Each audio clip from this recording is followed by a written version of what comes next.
buenas tardes.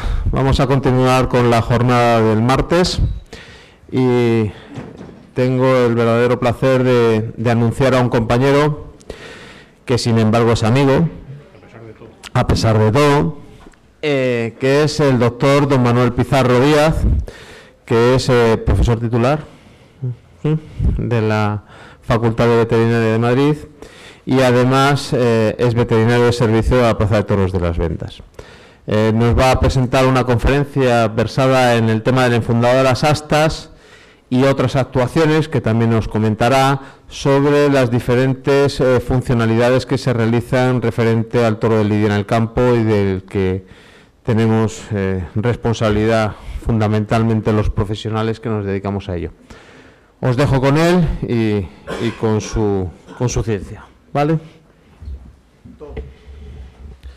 Bien, pues muchas gracias, Ignacio. En primer lugar, quiero, por supuesto, dar las gracias a las autoridades de la escuela por haberme invitado, haberse acordado, a pesar de que ya hablé otro año anterior, hace tiempo. Ahora lo que nunca, y ya se lo he comentado a ellos, les voy a perdonar es que me hayan puesto pues a un veterinario después de un artista de la lengua, como es el profesor Amorós, ¿no? En fin. Bien, en primer lugar, diré que el título que hemos puesto, este era el título inicial, pero posteriormente me pidieron que pusiera algo más del enfundado, que el enfundado no era demasiado. Y entonces,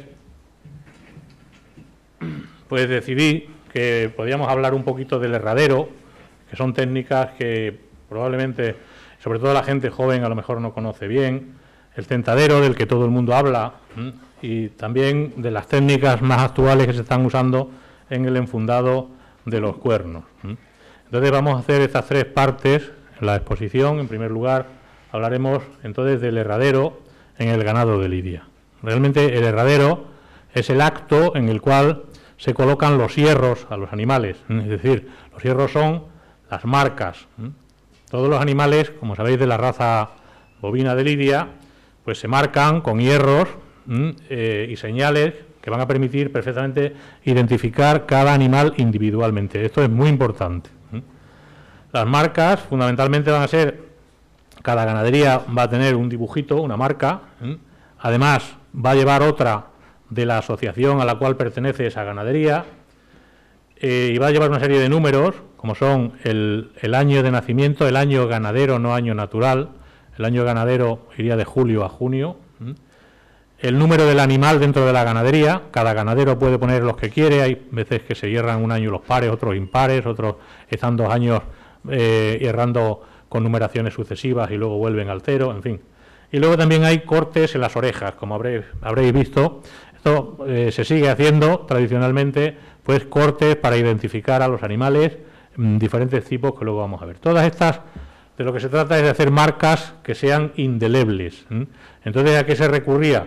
Pues a una cicatriz por quemadura. Entonces tú le provocabas una quemadura al animal, pues suena un poquito fuerte, pero realmente no es un sufrimiento muy grande el que tienen estos animales, aparentemente, y cicatriza esa quemadura y eso le dura toda la vida. Hoy día, bueno, también se está recurriendo, como todos sabéis, en otras especies y en otras razas, pues a sistemas ya informatizados, incluso el antiguo tatuaje también se hace, en fin. Las quemaduras que clásicamente se hacían por calor, por hierros al rojo vivo, y hoy día también se está recurriendo a quemadura por frío, a base de nitrógeno líquido. Aquí tenéis un toro, todo lo veis, en la Plaza de las Ventas, un toro negro, y aparentemente, ¿cómo lo identificamos? Pues si hay cosas que son naturales y cosas que no son naturales, que os voy a poner ahí. ¿Qué tiene este animal? Pues aquí sobre la parte externa del muslo tiene una P y una L. Ese toro es de Alcurrucén, del señor don Pablo Lozano. Aquí arriba lleva una U con un 1 en el cuadril. Esto es que la ganadería de Alcurrucén pertenece a la Asociación de la Unión de Criadores del Toro de Lidia. Sobre el costillar lleva un número que es el 114, es decir, que ese año ese toro es el número 114. Sobre la paletilla lleva otro número, aquí se ve mal, pero es el 1. Eso quiere decir que nació en un año que terminaba en el 1, probablemente sería el 2001. Pero es que aquí no acaba todo esto. Si os fijáis en la oreja izquierda, tiene una ranurita, pues también es una marca para identificar al animal. Y ya cuando encima sale a la plaza y le colocan unas cintas de colores encima, pinchadas, que es la divisa, esta es menos específica porque hay muchísimas ganaderías con las mismas divisas, pero bueno, también es un signo de identificación. ¿Esto cómo empieza y dónde se hace? Pues empieza cuando el animal es pequeñito, un animal es un becerro, y con unas operaciones preliminares, que son, en primer lugar, en la ganadería, se separa a esos becerros de sus madres, entonces empiezan todos allí a protestar y a berrear, las madres se enfadan, es como el primer día de colegio de los niños. Acto seguido, todos estos becerros se llevan a unos corrales independientes, próximos a donde se van a herrar, y se preparan todos el material de herrar. Normalmente se suelen hacer en cajones de sujeción, en cajones de curas o en muecos. Hay que tener también preparados los hierros con todos los números y señales que tenemos que usar. Bien una leña o una fragua para calentarlo, hoy día se usa el butano normalmente. Y con todo esto es con lo que vamos a empezar a trabajar. Aquí veis en el campo, pues de la ganadería, esta operación es muy complicada, separar a los niños de sus madres, porque por un lado el niño se pega a la madre, pero por otro lado la madre no te deja que se lo separes, entonces es bastante complicado. Se van llevando, como veis, a los corrales, y de aquí pasarían a una serie de mangas estos animales, y realmente irían a un cajón de curas o a un cajón de sujeción. El animal entra, bueno, ahora lo vemos aquí, luego veremos el animal dentro ya metido, y con un cepo, como veis, se le aprisiona la cabeza, lo primero se le inmoviliza es la cabeza, y luego tiene aquí una serie de ventanitas, dependiendo de dónde quieras tú ir abriendo y cerrando, para explorar al animal o a manipularle en una zona o en otra. Claro, si abres todo se te sale, entonces no puedes abrir totalmente. Hay unos medios de sujeción aquí, como veremos. Aquí tenéis la fragua, en este cubo se suele poner agua para que se mantenga frío el butano, y todos estos serían los hierros que están metidos en el fuego, en una parte, en la otra llevan un manguito de madera para que el que manipule pues no se marque las manos. Aparte de todo ese material, el fungible y el inventariable, pues tenemos el factor humano. Es muy importante porque en las ganaderías, aparte de ser un acto ganadero de interés, el herrado, también es un acto social.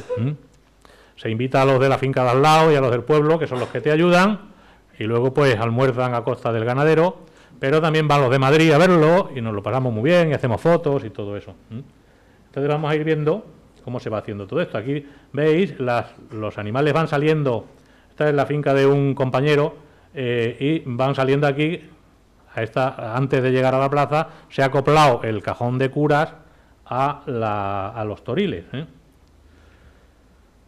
Una vez que ya tenemos a los animales allí metidos, os diré que se puede hacer de dos maneras el herrado. En el cajón, con una sujeción importante para que el animal... o bien, lo que se hacía antiguamente, a la vieja usanza, que es a mano. Ahora vamos a ver cómo es.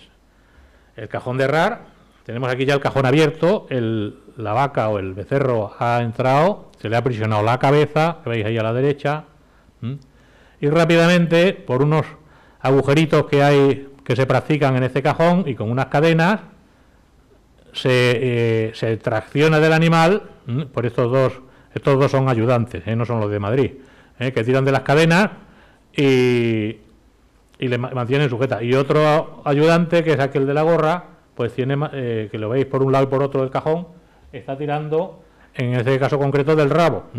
Entonces el animal se mantiene perfectamente sujeto. Es muy importante, aquí en el anterior no se veía bien, pero aquí ya sí, arriba a la izquierda, que tapar la cara del animal. El animal no vea porque el animal está viendo gente, movimientos, se estresa, se golpea. Entonces, una vez que está bien sujeto el animal, se le pide al ayudante que tenemos detrás los hierros incandescentes y se procede a realizar estas quemaduras. Como veis, en este caso se está colocando el hierro, no es que esté la vaca ardiendo, ni el toro, sino que simplemente al aplicar un hierro candente, pues el pelo un poquito, o sea, le llama, no pasa absolutamente nada. Ese era el sistema con cajón, y este es el de la vieja usanza. El de la vieja usanza es mucho más divertido, pero también de vez en cuando pues puede haber algún altercado e incluso algunas lesiones, en este caso se suelta el animal a la plaza o al sitio donde lo vamos a hacer, y entre todos los valientes del lugar pues intentan atraparlo e inmovilizarlo. Le veis aquí ya el pobre con la lengua fuera, se le inmoviliza perfectamente, unos con pies, otros con manos, y sobre el animal, y de esta forma inmovilizado, de forma manual, Miura, por ejemplo, sigue haciendo así sus herraderos, según me han contado a mí. Entonces, hay que aplicar ahí los hierros. Esto, normalmente, pues siempre si hay algún invitado de honor a la ceremonia, pues se le deja que ponga un hierro. Uno, porque si se le mueve, luego quedan muy mal de mayores. Aquí veis cómo se han aplicado los hierros, en este caso en la paletilla tiene un 7, este era el herradero del 2007, vamos, el animal nacido en el 2007, este es el hierro de la ganadería. Y lo que tenemos que tener muy claro, cuáles son los hierros a utilizar. En los números irán, lógicamente, pues toda la numeración, normalmente se tienen 2 de cada, porque puede haber duplicados, el hierro de la ganadería y el hierro de la asociación a la que pertenece el animal. Aquí veis todos estos hierros que se mantienen perfectamente caliente, no, al rojo vivo, metidos en fuego, en una fragua que tenemos aquí a base de gas butano. Se colocan, mirar, este es el hierro de la unión de criadores, el hierro de la ganadería, el 7 es el mismo de antes, vamos, el animal, el número 15. Como hemos visto, la localización de los hierros, la clásica, es la que hemos estado viendo, pero hay muchos ganaderos que la ponen diferente, o sea, no es lo mismo. Por ejemplo, casi todos ponen los hierros al lado derecho. Hay ganaderos que prefieren el izquierdo o que prefieren en machos en un lado y en hembras en otro, en fin. El hierro de la ganadería puede intercambiarse con el hierro de la asociación. A veces uno va arriba y otro debajo, o viceversa. El guarismo siempre va en su sitio, en la paletilla, y siempre es en la última cifra del año ganadero. Este año, ahora mismo estaríamos en el 2011. El 1 de julio pasaríamos al año 12 ya. Dirían todos los animales que nacen a partir del 1 de julio llevan el número 2 en la paletilla. Y el número del animal puede variar, como os he dicho. Normalmente el año empieza con el 0 hasta que acabe, y al año siguiente empieza otra vez por 0. Hay veces que se continúan, etcétera, durante 2 años. Y las siglas de las asociaciones, que como sabemos, ahora mismo me parece que son 5, las asociaciones, está la Unión, la Asociación Ganaderos de Lidia Unidos, el sindicato y no me acuerdo del otro, pero vamos, la mayoritaria es la Unión, perdón, la agrupación, exactamente. Bien, una vez que le hemos provocado estas tremendas quemaduras, lógicamente al animal, pues lo que se le aplica es un desinfectante, para que no haya problemas y no se le infecten todas esas heridas.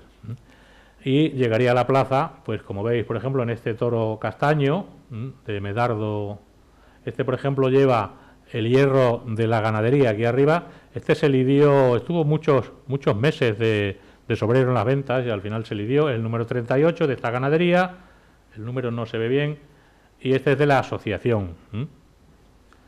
Y este es un hierro que no habíamos visto hasta ahora, es en el cuello, una P. Estos lo llevan prácticamente en exclusiva, las ganaderías portuguesas, llevan una P en el cuello, en el lado derecho. Las señales y cortes en las orejas vienen en principio determinadas porque en todo el bovino deben llevar crotales de plástico en las orejas, salvo el bovino de lidia macho, que se permite quitarlo y entonces se mantienen los cortes de las orejas.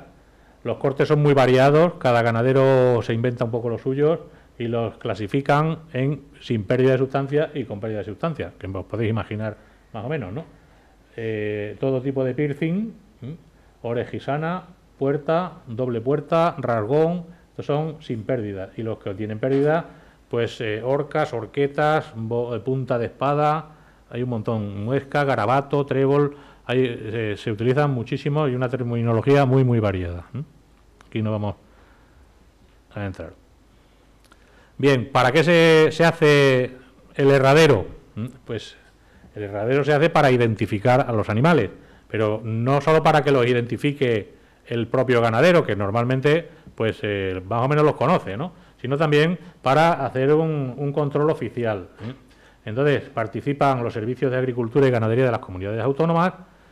Normalmente a los herraderos va un veterinario de la asociación a la que pertenece esa ganadería y además va facultado por el Ministerio, por el libro genealógico, y es el que levanta las actas, le pone cada animal de qué madre proviene y se le pone toda su documentación. Aquí veis un veterinario muy conocido de la Comunidad de Madrid, además es profesor de mi departamento, que es Javier, y está haciendo pues justamente el herradero del que hemos puesto todas estas imágenes.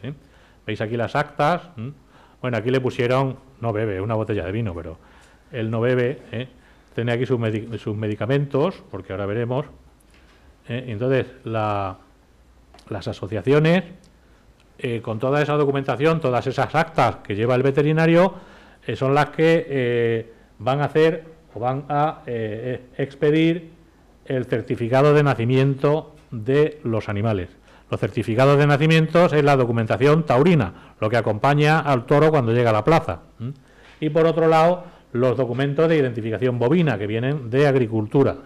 Es la documentación, el carnet de identidad, como sabemos, de todos los animales. Y también van a ir acompañando a los animales. Al realizar el herrado o el herradero, aprovechamos, como los animales de lidia se manejan poco y se intenta lo menos posible para no molestarlos mucho y que además no se estropeen porque son valiosos y demás, pues ya que los tenemos apresados o inmovilizados, pues vamos a hacer tratamientos, vacunaciones y desparasitaciones. Todo lo que más o menos cronológicamente le corresponda en ese periodo de vida. Entonces, pues lo que se hace es, dependiendo de las situaciones, pues vacunar. Podemos poner antiparasitarios, sobre todo las ivermectinas, pues, todos los nematicidas. Se puede explorar, por supuesto, curar lo que le hemos infligido al animal. Tratamientos de ectoparásitos en zonas, sobre todo, donde haya mucha agua, de regadíos y demás, pues también se hacen tratamientos para las fasciolas, es decir, los trematodos. Normalmente también se puede vacunar de clostridiosis, todas las enterotoxemias y demás, o IBR, y se aprovecha y se le administra pues algún complejo vitamínico a los animales. Aquí veis a otro veterinario que también está actuando y que bueno, aquí con un spray les está desinfectando las heridas. Entonces así llegarían los toros a la plaza. Veis, estos son toros en la Plaza de Madrid. Veis, por ejemplo, de la Unión. ¿Sabéis? Conocéis el hierro. Este otro es una especie de pi, una rayita también de la Unión. Pertenecen, pues el de arriba a la Cardenilla y el de abajo al Pilar. Otros, por ejemplo, como una especie de H, y sin embargo lleva la Unión lo lleva abajo y la ganadería arriba.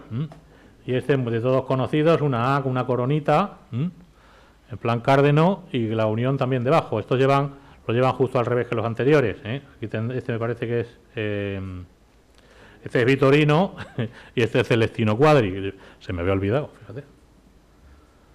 Bien, con eso yo creo que hemos visto de una forma rápida lo que serían los herraderos, y pasamos a esta segunda parte, sería el tentadero. El tentadero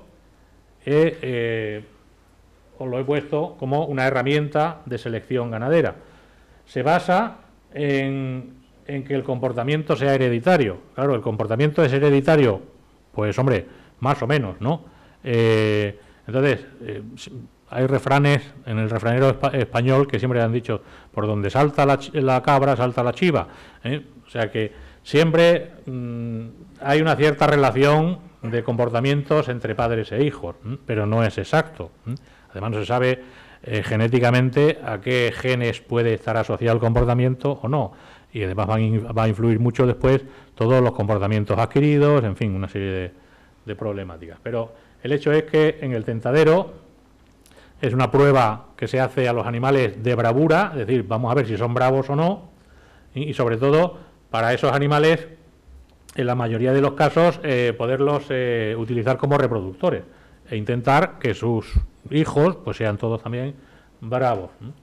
Claro, lo primero que tenemos que partir es del concepto de bravura. Cada ganadero evalúa sus animales y cada ganadero le gustan, por eso se han ido desarrollando diferentes líneas, diferentes encastes, incluso dentro de los encastes, pues, por ejemplo, en las ventas en los últimos domingos se han lidiado varias ganaderías y procedían prácticamente de todas de Daniel Ruiz, que a su vez procede de Jandilla, más o menos, ¿no? Y entonces, cuando se lidian los chospes, que procede de Daniel Ruiz, que viene de Jandilla, que viene de Domecq, pues ahí ya hay unas variaciones. Cada uno de esos ganaderos ha ido cambiando un poquito la forma de seleccionar. Fundamentalmente, como se ha comentado antes, pues hay ganaderías duras, podemos decir, y si veis el cartel de San Isidro, enseguida se ven, las que no vienen los artistas, lógicamente, y los toreristas, pues que realmente lo que buscan es un toro artista, ¿no? Que meta muy bien la cabeza y que no cause muchos problemas. Bien, pues dependiendo de eso, claro, cada uno va a seleccionar. Entonces, el ganadero también prevé un poquito cómo funciona por la ascendencia que tienen los animales. El ganadero debe ser el que siempre dirija el tentadero. Claro, el ganadero normalmente invita, como él no torea, pues invita a toreros, que aparte de entrenarse, pues él puede ver cómo funcionan sus animales. Entonces, no hacerle mucho caso a los toreros es importante. Así, ahora, creo que no hay toreros aquí, ¿no? Y además, también valorar la morfología, porque aparte del comportamiento, los animales también van a dejar en su descendencia la morfología. Las capas, los cuernos, animales con unas encornaduras normalmente van a dar esas encornaduras. Es discutible que la transmita más el macho que la hembra, pero bueno. Bien, el tentadero clásico es el tentadero de hembras, de vacas. Es el que hacen todas las ganaderías con mayor frecuencia. Se tientan normalmente las vacas cuando dejan de ser, vamos, entre galas y utreras, depende de los ganaderos, porque se considera, algunos las tientan muy pronto y otras esperan a que ya estén más desarrolladas y más hechas. Se tientan todas las hembras y las mejores, las aprobadas, son las que se van a quedar en la ganadería como reproductoras. Las que no pasan la prueba, lógicamente, pues o van a festejos menores o se eliminan por otras vías.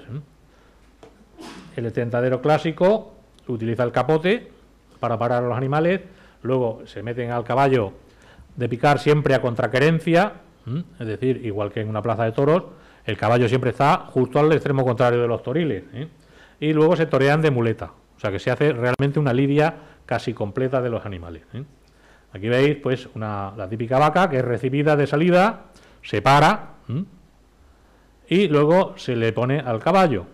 Se le pone varias veces al caballo y se prueba si ese animal aguanta y repite, si no huye, si no escarba. Bueno, este ya es un animal un poco más fuerte, pero es igual. Y luego se torea de muleta.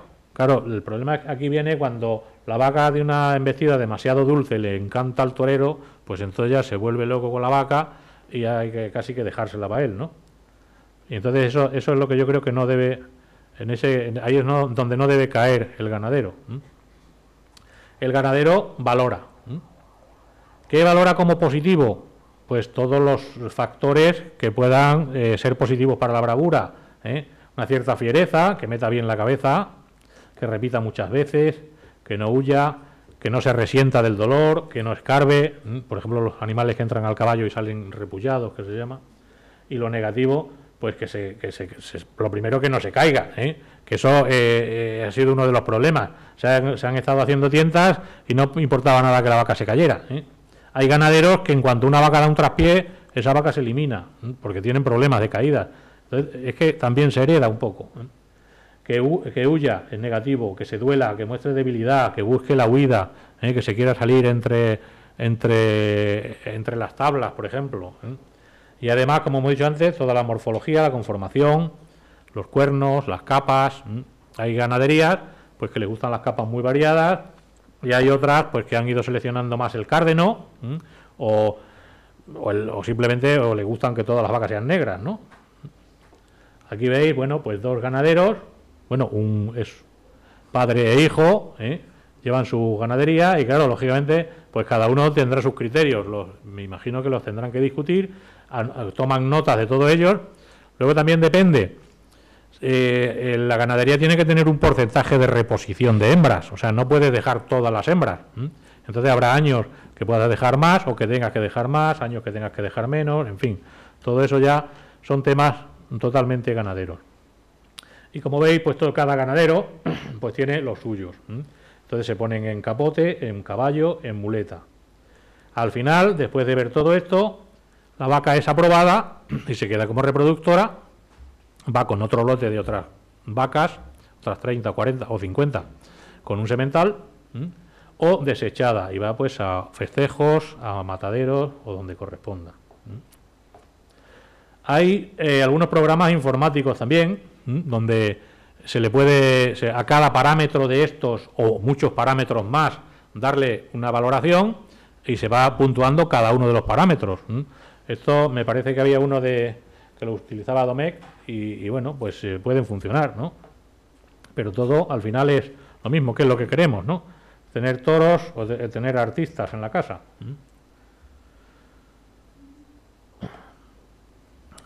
Hay otras modalidades de tentadero, no sé si es que quizás ha quedado un poquito larga la presentación, pero bueno, no sé.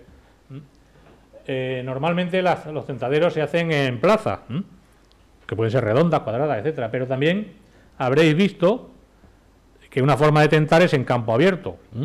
Todos os habrán hablado del acoso y derribo, una costumbre muy arraigada en Andalucía. Entonces esto se hace a campo abierto, se hace en un corredero, a caballo, ya lo veremos. Entonces van dos garrochistas y uno es el que pone y el otro es el que debe derribar al caballo, al becerro.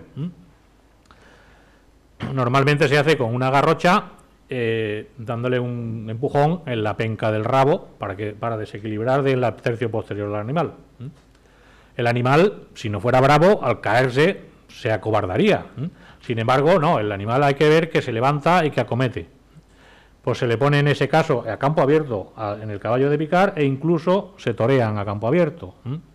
Aquí veis los dos garrochistas cómo van y al final uno de ellos es el que uno le va poniendo en suerte y el otro es el que al final, pues con la garrocha tumba al toro.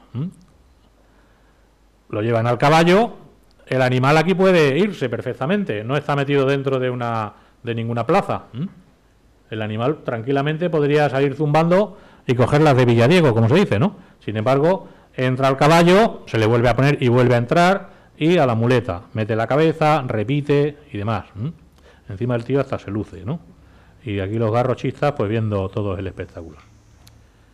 Y finalmente tenemos también, aparte de las hembras, los tentaderos de machos. Claro, el problema de los machos es que no se pueden tentar porque los animales aprenden.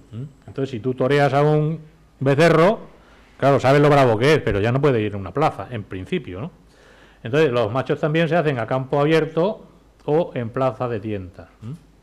Normalmente, los machos en general solo se prueban en el caballo, si luego los pensamos torear.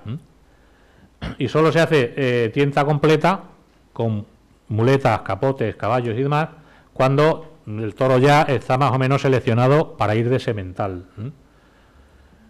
Se hace también en las mismas plazas, como veis. Esta es una plaza de tipo octogonal, me parece que era. Entonces, ¿cómo se hace la prueba sin torear? Pues normalmente también se hace a la misma edad, un poco mayor que las vacas. Se lleva, el animal sale al ruedo o a la plaza y se le lleva a cuerpo limpio al caballo. A cuerpo limpio normalmente todo el mundo pues se vale de unas ramas, de unas escobas o algo así, para picar. Si al ganadero no le gusta demasiado, pues se suelta al campo y ese toro se puede lidiar, no hay problema. No ha visto capotes ni ha visto muletas. si al ganadero le gusta mucho, pues entonces se hace una lidia posterior y se podría usar como semental. Aquí veis cómo se lleva a un caballo, perdón, se dirige al toro entre dos personas, dos mozos, con unas retamas o unas escobas, y se le lleva hacia el caballo. No se puede utilizar, en esa plaza no puede entrar un capote ni una muleta. Y la tienda completa, completa es la que se hace a los machos y es realmente como una lidia. Entonces, únicamente, claro, los sementales son muy poquitos en una ganadería y entonces hay que seleccionarlo muy, muy bien. Tiene que ser un animal que...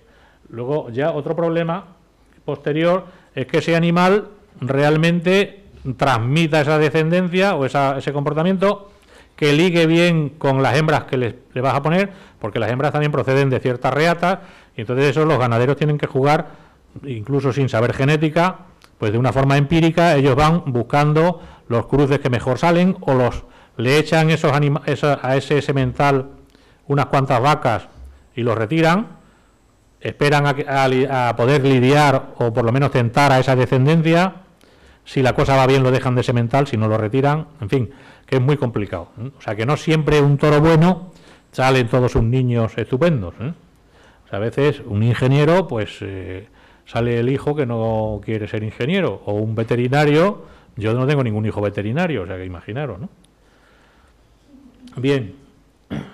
Bueno, pues aquí lo único que hay que hacer es todo esto. Lo único, ojo, no se utilizan pullas de las de verdad de toros, se usan unas pullas un poco más pequeñas en función de cómo sean los animales, a las vacas mucho más pequeñitas y a los toros más grandes.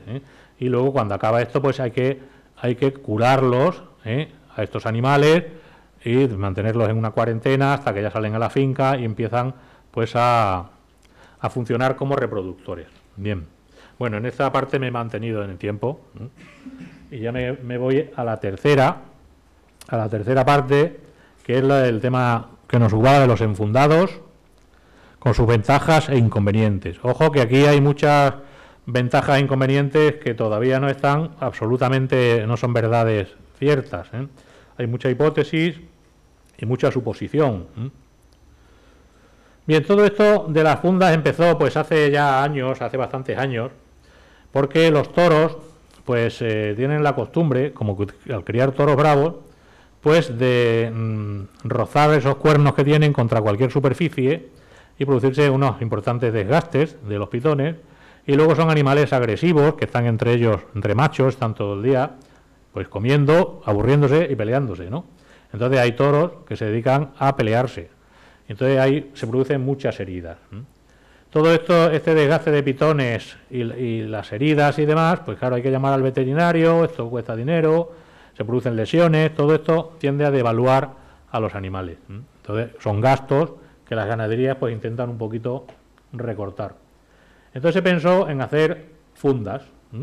Vamos a enfundar, los envolvemos para regalos, los pitones, buscando algunos materiales para que esos pitones no se desgastaran, y además si esos animales a su querido hermano del comedero de al lado le pegan una cornada, pues que no le inflijan una tremenda herida, ¿no?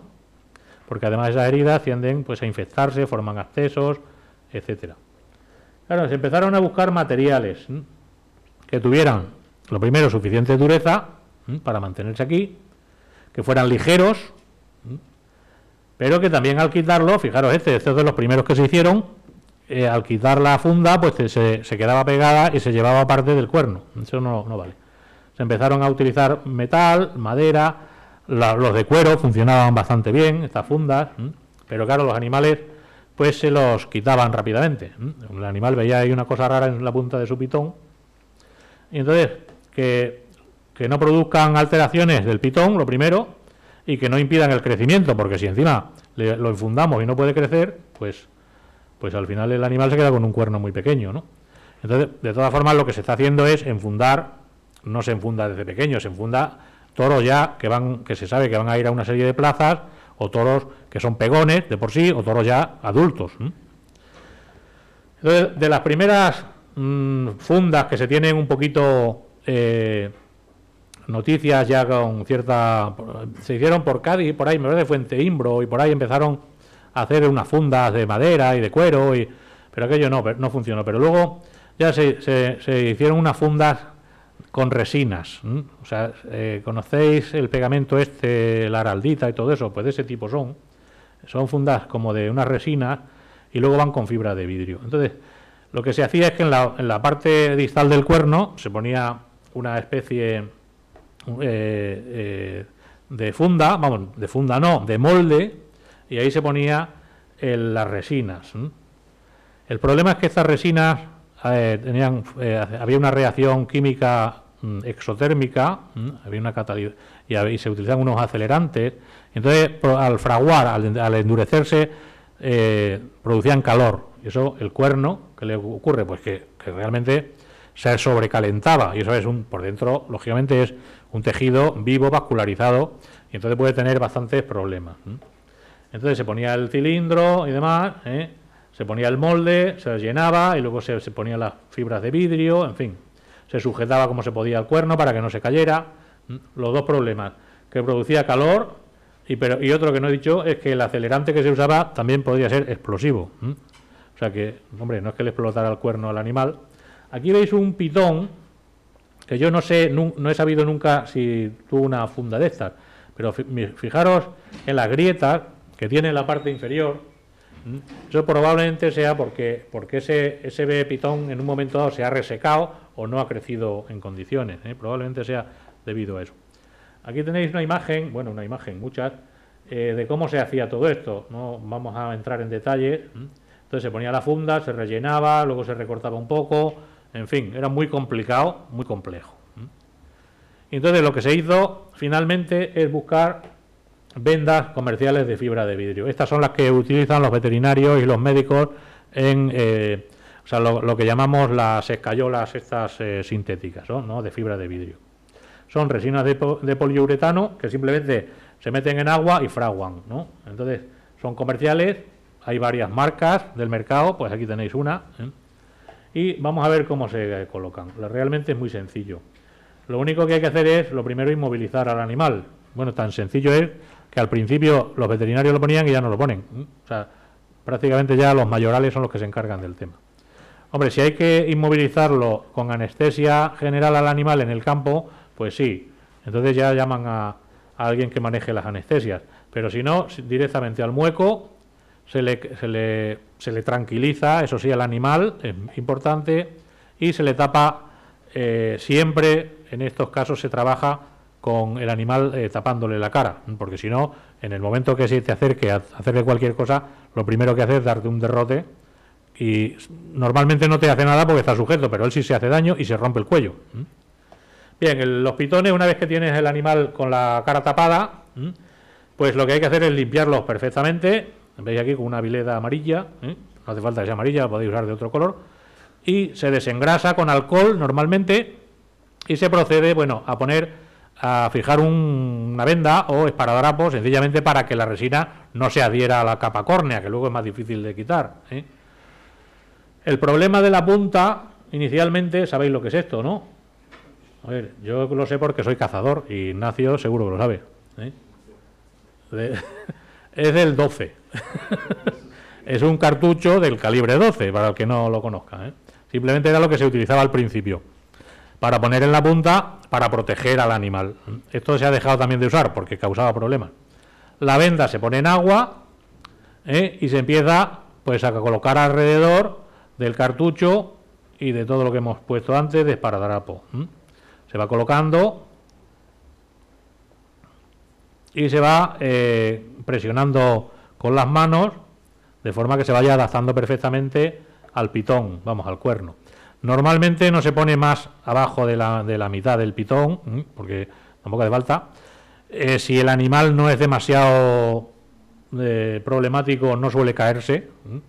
Hay animales que los pierden, la funda. Entonces ya se coloca perfectamente la funda. Rápidamente empieza a endurecerse, o sea que en 10 minutos o en media hora está duro. Se queda perfectamente endurecido. Y ya, hemos quitado lo que teníamos para taparle la cara y veis cómo quedan perfectamente colocadas las fundas. El problema del cartucho era que parece que no dejaba crecer bien al animal, o sea, al cuerno, y además se pensó que había que dejar la punta abierta. Entonces aquí hay dos veterinarios que inventaron dos tipos de topes. El amigo Honorio Carceller y el amigo Julio Fernández, son los dos amigos, o sea, no que... Entonces, realmente hicieron unos trabajos aquí adaptando pues casi tuberías de fontanería, ¿no? Entonces, lo importante es que dejen en la punta del pitón abierta. Estas fotos me las envió Honorio, fijaros que las puntas ahora van abiertas, para que ese pitón, pues en teoría por lo menos, y sobre todo cuando los animales dan el golpe, que la presión no se ejerza bruscamente sobre la punta, sino que se difunda más en las paredes laterales. No sé exactamente hasta qué punto esto será así, pero vamos. Bien, esto es como se ponen las fundas. Como veis, no tiene mucha historia. Los problemas del enfundado es que, claro, ya la gente, el aficionado, muchos veterinarios, autoridades, toreros, pues dicen que el enfundado produce problemas. Vamos a ver algunos de los que se están diciendo ahora mismo. Desde nuestro punto de vista, como veterinarios que actuamos en una plaza de toros, el enfundado para nosotros no nos ha supuesto, no hemos detectado ningún problema. Ojo, con las mentiras que hay en las plazas. O sea, cuando llegan los toros, tú le preguntas normalmente al ganadero o al mayorado, al que viene con los animales, y le preguntas, ¿estos toros estuvieron enfundados? Y le dicen, nada, hombre, estos no, nunca. Y luego lo ves en internet, en el campo estaban enfundados. O viceversa, te dicen, sí, hombre, si estos llevan enfundados ya 5 meses y nunca lo han estado. O sea que nosotros pensamos que no hemos detectado problemas.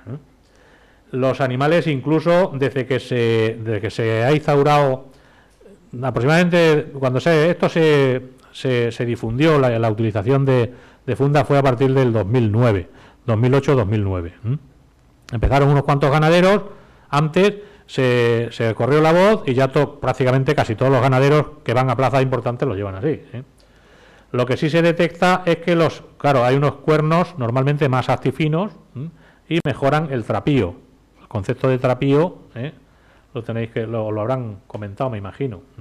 Fijaros, por ejemplo, de este año que os digo, del 2009, creo que son todos estos animales, toro de Vitoriano del Río, de la Plaza de Madrid, que pitones tienen. Fijaros este de Adolfo Martín, qué finura tiene cogiendo la taleguilla. O sea que realmente aumenta, por eso también se quejan un poco, aumentaría el peligro, al ser animales más actifinos. Fuente Imbro, Puerto San Lorenzo, prácticamente todas las ganaderías un poco importantes ya lo van haciendo. De esto es de lo que más se quejan, de los posibles cambios de comportamiento entre el toro enfundado y el toro no enfundado. Realmente no hay comprobaciones científicas. O sea, no hay nadie que científicamente demuestre que unos toros se comportan de una manera o de otra. Lo único, hay personas, y por ejemplo os pongo aquí a otro compañero que es Cruz Manuel Carpintero, veterinario de las Ventas, que él dice que estos animales, y lo tiene comprobado, que van con la cabeza más alta, que derrotan más, con más frecuencia, en fin, entrañan mayor peligro. Que la distancia no la miden bien. Esto es difícil de comprobar. Él está haciendo ahí observaciones y de momento no hay nada científico. En cuanto a posibles problemas de la estructura del pitón o de posibles lesiones, nosotros hemos visto pues la calidad y la textura morfológica del pitón y aparentemente no hay cambios con estas nuevas fundas. Con las anteriores sí se observaron. Lo único, bueno, pues el pitón está bastante bien conservado. Con lupa los tubos córneos más o menos aparecen en perfectas condiciones. Lo único, se han descrito algunas lesiones, y aquí os pongo una, por ejemplo, que describió Julio Fernández. Yo creo que eran toros enfundados con la antigua fibra de vidrio con tope, o sea, con el cartucho del calibre 12. Entonces, probablemente por el calor, en algún animal, lo que se produce aquí es que haya una separación entre... Bueno, aquí, sabéis, el pitón lleva en su parte más baja, esto es hueso, es una apófisis del hueso frontal del toro. Luego lleva lo que podríamos decir tejidos nutricios, tejido conjuntivo, que es esta parte más oscura que lleva aquí, y luego a partir de aquí lleva un epitelio similar al de la piel, a partir del cual crece el estuche córneo, que sería, un estuche córneo sería como una uña, y crece de estos tejidos epiteliales que hay aquí, por aposición de unos tubos que van saliendo de sustancias córneas. Entonces parece ser que a este nivel, por el sobrecalentamiento, en algún caso como este, pues podría darse este tipo de lesión. También hay un caso de otro compañero nuestro, que es Javier Fernández, que estudió una fractura de pitón durante la lidia y había una separación del hueso de los tejidos córneos. Y él dijo que probablemente sería una necrosis colicuativa del tejido, es decir, una quemadura, como consecuencia de una isquemia o del calor que se provocó aquí. Es decir, un sobrecalentamiento de ese cuerno. Nosotros con las normales, vamos, con las fundas que se están utilizando ahora, fijaros, estos son cortes seriados cada medio centímetro, cada centímetro de un pitón, para ver todas las estructuras. Se hace cortes histológicos, pero no de todo el hueso, porque esta parte negra, el tejido córneo es durísimo. Entonces cogemos zonas de aquí con algo de hueso y algo de tejido epitelial, para ver pues que realmente no hay ni en la membrana queratógena ni en los vasos, ni en el hueso, no hay diferencias. Únicamente en algún caso se ha observado alguna trombosis vascular, pero muy rara. Fijaros esta estructura de 3 vasitos que hay aquí, o esta de aquí. Esto es una arteria y esto de los lados son 2 venas. Os lo cuento como curiosidad porque a mí me gusta mucho esto, ¿no? Y es de la forma que tiene el organismo de organizar la circulación sanguínea en zonas duras. Claro, aquí no puede haber, el latido cardíaco casi no llega, y entonces lo que hay es una arteria en el centro y va rodeada por 2 venas. De forma que la contracción un poco de la arteria que puede tener es la que ayuda con ese pequeño latido arterial al regreso de la vena, de la sangre por la vena, o por las 2 venas. Estos son estructuras muy típicas de tejidos muy duros, yo os lo cuento porque es curioso, más que nada. Bien, y ya lo último que nos quedaba era ver si realmente esos cuernos tenían alguna alteración de su consistencia, porque también había gente que decía que eran más duros, otros que eran más blandos, y luego os pondré por ahí algunos. Entonces, aquí me veis a mí hace un par de años, con Javier Horcajada, que es otro compañero de las ventas, y con este señor que era el que manejaba las máquinas de aquí, y nos fuimos a una empresa que se llamaba Cemosa. No quiero hacer ninguna publicidad, bueno, no los conozco, pero vamos, es una empresa de ingeniería que se dedicaba a estudiar la dureza de los materiales de construcción, el hormigón y todo esto. Y entonces disponía de estos aparatos, que son unas prensas hidráulicas que van apretando cualquier estructura dura, y van conectadas a un ordenador. Esto va conectado al ordenador, y el ordenador te da una lectura de la dureza y el grado de deformación de los materiales. Eso me imagino que los que sois aquí ingenieros me lo tendréis que explicar, porque para mí me cuesta entenderlo.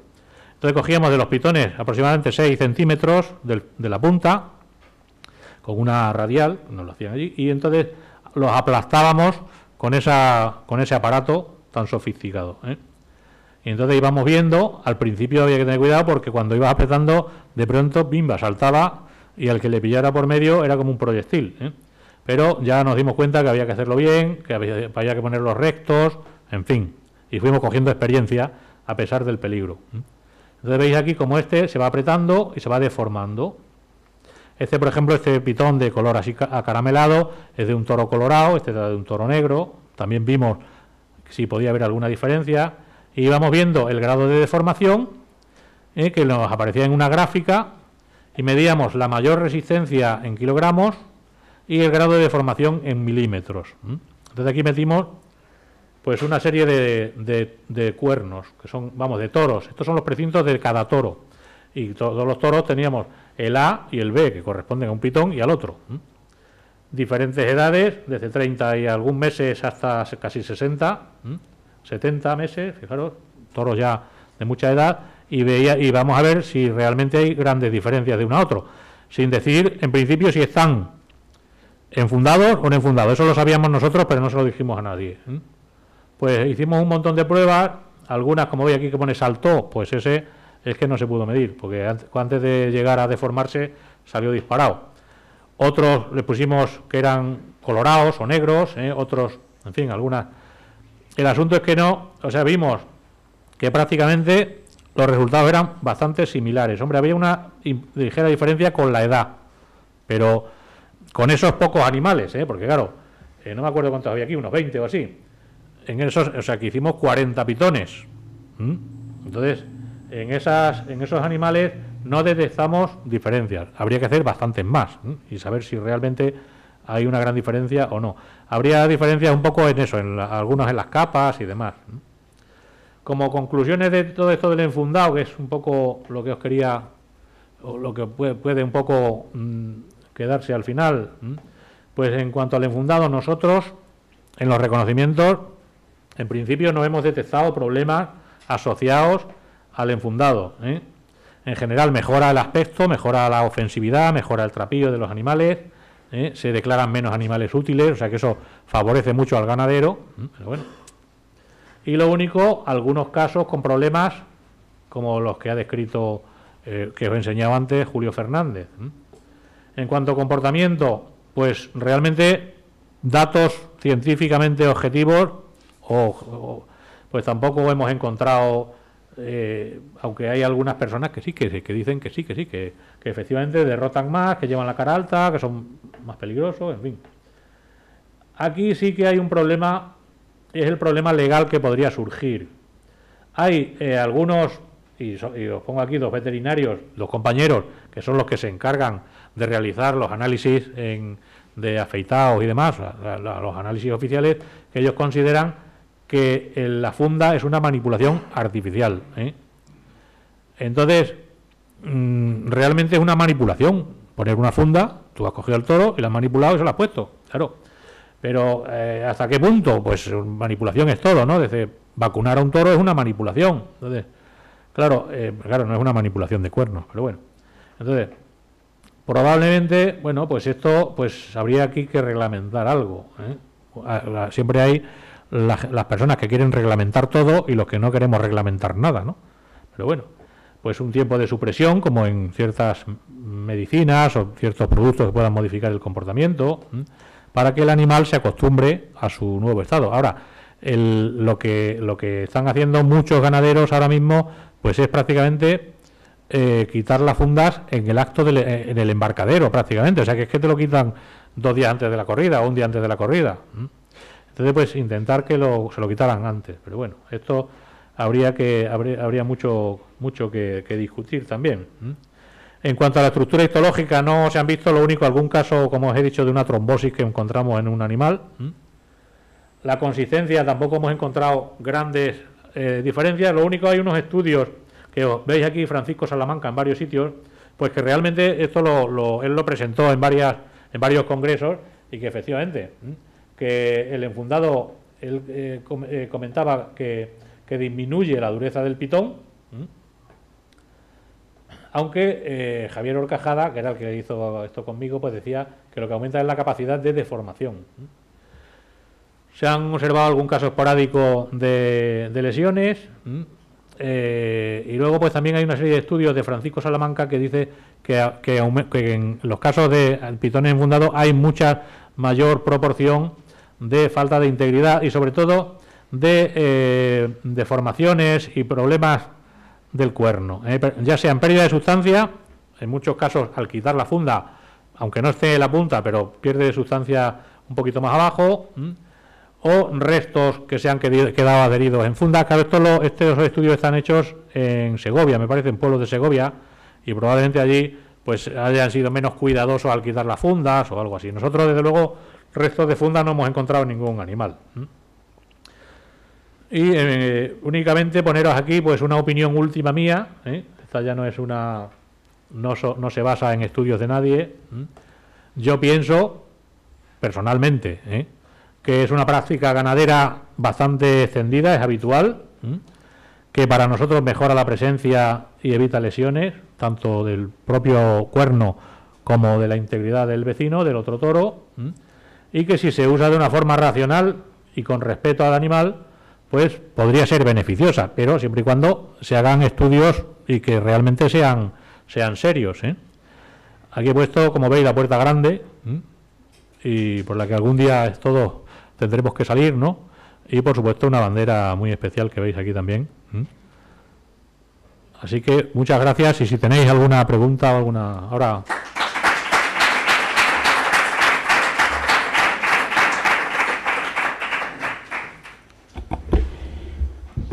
Muy bien, muchas gracias, profesor.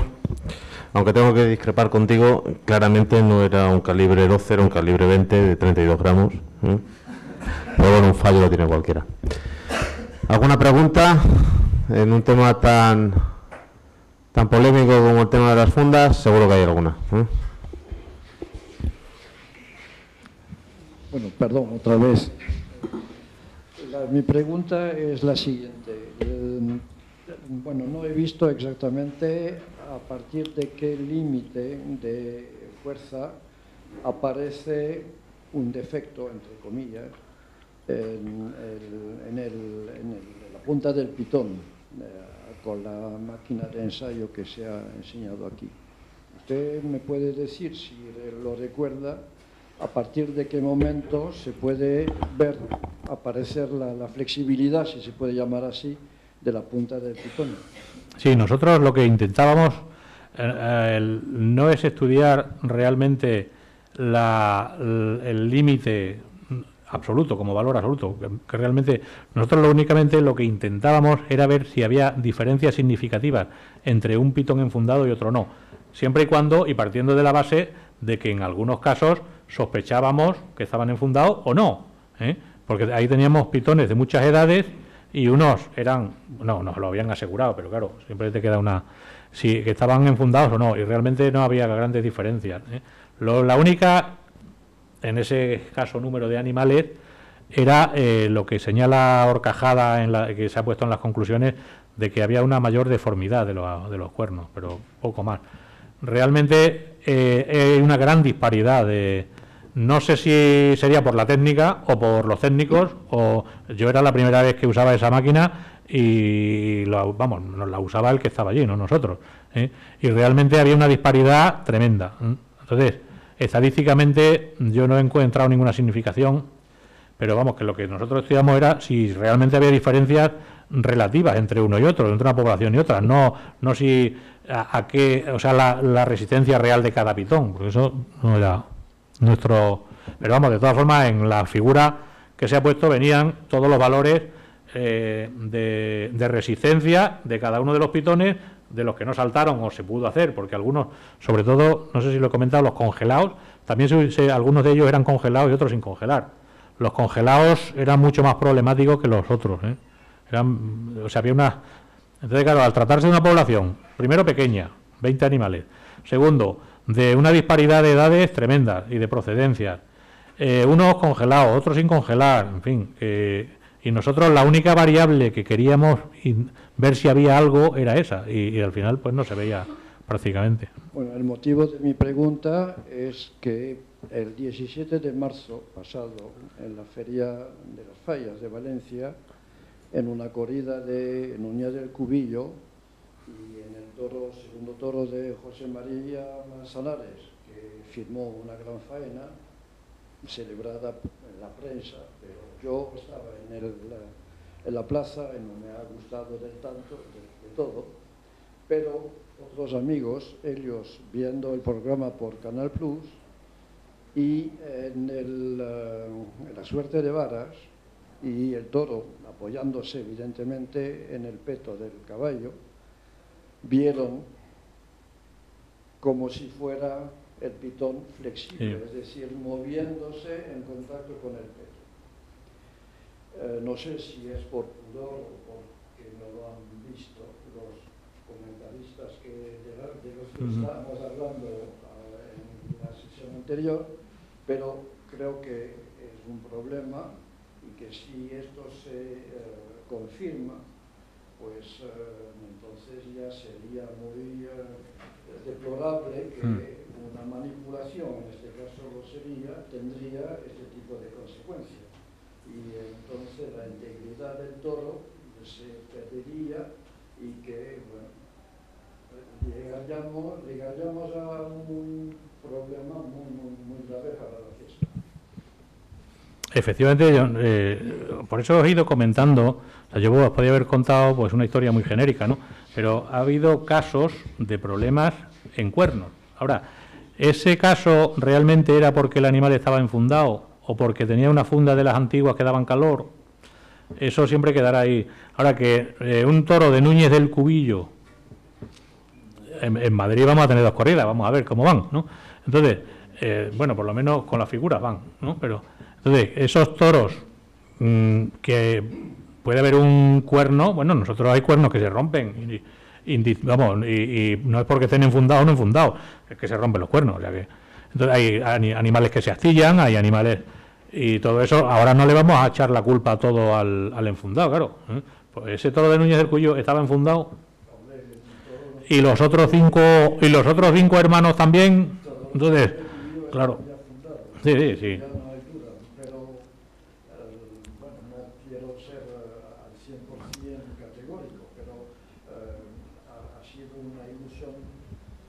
Claro, de todas formas, eso, hombre, incluso si ese pitón se coge, tras la lidia, te vas al desolladero, claro, te vas al desolladero y coges el pitón y realmente lo analizas y ves si haces un estudio ahí, si tenía una patología o no tenía una patología, o en fin, pues, incluso llegando, muchas veces no puedes llegar a determinar si eso pues puede estar asociado o no a un problema de funda, puede ser, yo qué sé, cualquier otra lesión, una laminitis metabólica que haya tenido el animal en su día, ¿no? Pues bueno. Ya. Pues en esos casos hay que irse al desolladero corriendo por el pitón. No sabía, no podía ir al desolladero, pero los veterinarios supongo que habrán podido hacer sus propios análisis. Bien, ¿alguna pregunta más? Sí. Sí, yo a Manuel le quería agradecer, como siempre, pues que nos haya ilustrado y haya profundizado en un aspecto tan detallista como es esta técnica. Y bueno, sumarme un poco a la reflexión que ha hecho el compañero, yo creo y confiamos en la profesionalidad y en que se cumplan y sean transparentes todos los procesos que hay detrás del espectáculo, porque si no, bueno, volvemos un poco a la reflexión del anterior ponente, esto está, si se pierde por la integridad, ¿para qué andar viendo ya espantapájaros fuera? Y al hilo de esto sí que me gustaría, yo no sé si compartís, porque me ha sorprendido que no haya todavía datos, que no haya aval científico suficiente, como ha señalado, de este tema. Yo no sé por qué ha sido esto, porque no se está investigando, porque no hay una metodología todavía. Pues yo creo que ha habido 2 problemas. Bueno, fundamentalmente el problema que ha habido es que en principio los ganaderos en general de reses de lidia pues suelen ser bastante un poco oscurantistas en cuanto a sus ganaderías. Nadie no les gusta enseñar mucho lo que tienen ni cómo lo hacen.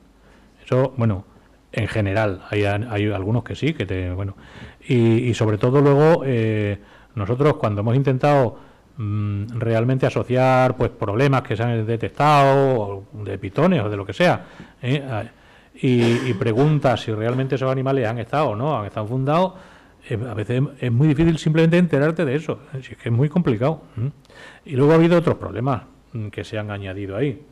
Realmente ha habido denuncias, se han mandado cuernos a analizar a laboratorios y ha habido incluso algunos que yo creo que le han condenado, o por lo menos en primera instancia ha salido como cuernos manipulados realmente. Me parece que ha sido una corrida de Joselito o algo así, ¿no?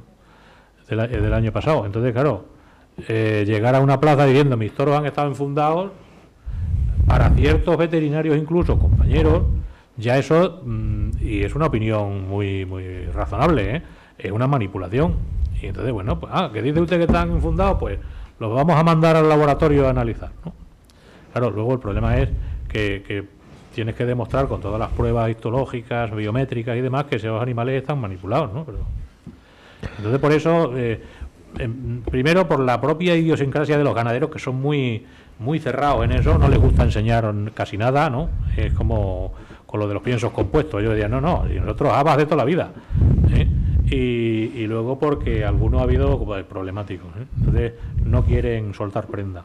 Pero vamos, es que entras en internet a cualquier ganadería y todos los toros enfundados, o sea que... A mí me gustaría sí que hacer una ampliación a ese comentario por lo que dices, y es que muchos de estos estudios están financiados por el propio bolsillo de los veterinarios, por su propio interés técnico. Entonces no hay fondos de ninguna administración ni de ninguna institución que apoye esta línea de investigación, y muchas veces es el propio interés que tienen los compañeros en el desarrollo de estudios. Entonces, bueno, pues como buen investigador de una entidad, sabes que muchas veces el principal elemento para desarrollar estudios es el financiero, porque sí que te puedo decir que esos estudios que han hecho de resistencia cuestan. Entonces, claro, bueno, hacer un estudio valorable. Cuando se aprobó el reglamento taurino, dieron unos años para hacer análisis biométricos. Y para luego poner realmente lo que tenían que medir los cuernos y todo esto.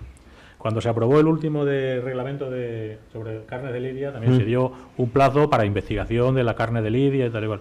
Tampoco se hizo nada. Entonces, realmente es que es muy complicado de ponerte ahí a trabajar. No solo por la financiación, sino porque luego la mayoría de los que investigan, su ilusión ¿cuál es? Publicar. Y a ver dónde publicas tú por ahí un trabajo de cuernos de toros, vamos. Bien, sí. Has dicho que se suele desfundar 2 días antes de llevarlos a la plaza. No.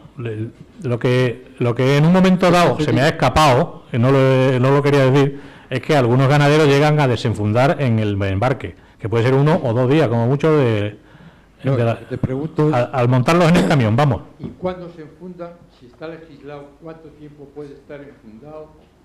¿O de eso no hay ninguna legislación? No hay ninguna legislación ahora mismo, no hay nada. No. ¿Y cuándo es la... Por eso decía yo que se podía intentar hacer, como en los medicamentos, pues un periodo de supresión para que el animal se acostumbrara a estar sin fundas, ¿no? Claro, un tejido vivo de estos que está tapado puede influir también, ¿no? Claro. En el desarrollo del toro, del pitón.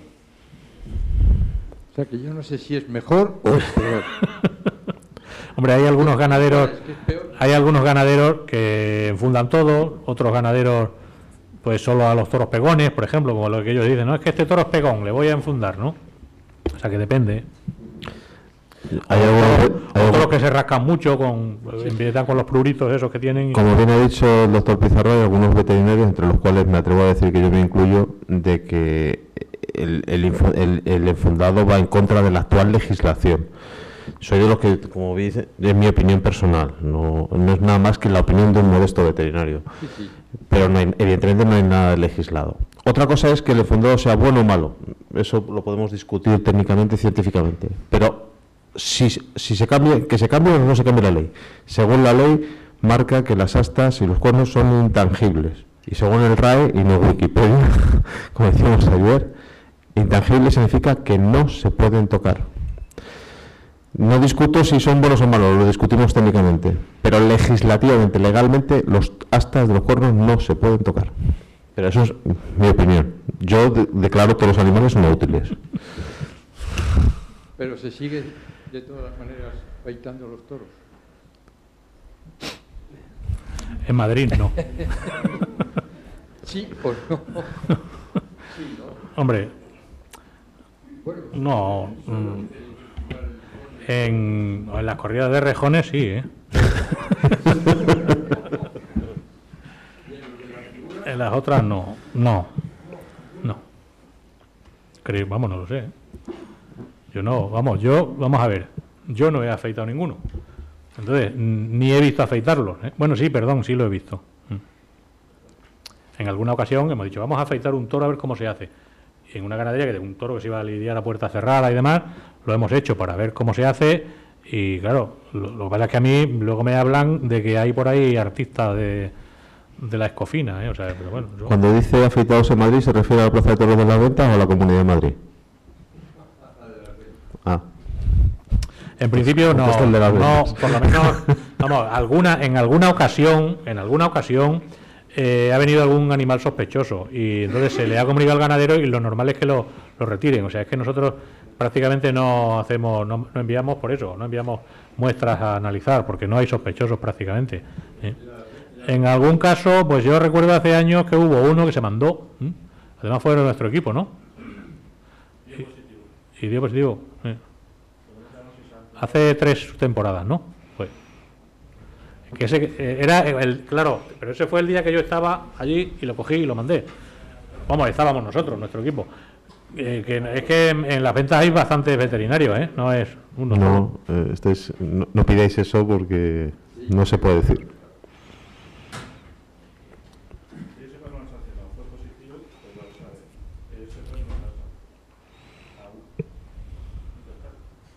Claro, se piden pruebas contradictorias, defectos de forma, la cadena de custodia, es que las actas... Pensad una cosa... Se meten ellos, nosotros bastante hacemos comandarlo, sino ya se meten en una guerra legal y ya no sabes cómo acaba eso, porque además dura años, la justicia es que dura, Uno de los requisitos imprescindibles es que las actas las firme el ganadero, uno de sus representantes, y te puedes imaginar que ante la sospecha, el informe y la solicitud para que firme desaparecen, con lo cual luego muchas veces los defectos de forma son puramente fallos documentales por la actual legislación. Es decir, no es tanto de que el pitón esté tocado o no tocado, es que simplemente hay defectos de forma. Lamentablemente, una vez más, estamos allá, nos guste o no, pero la legislación es la que es. Para eso están los legisladores, para que la cambien. ¿Alguna pregunta más? Muy bien, pues finalizamos las jornadas del martes y mañana estamos de nuevo con las jornadas del miércoles. Muchas gracias, buenas tardes.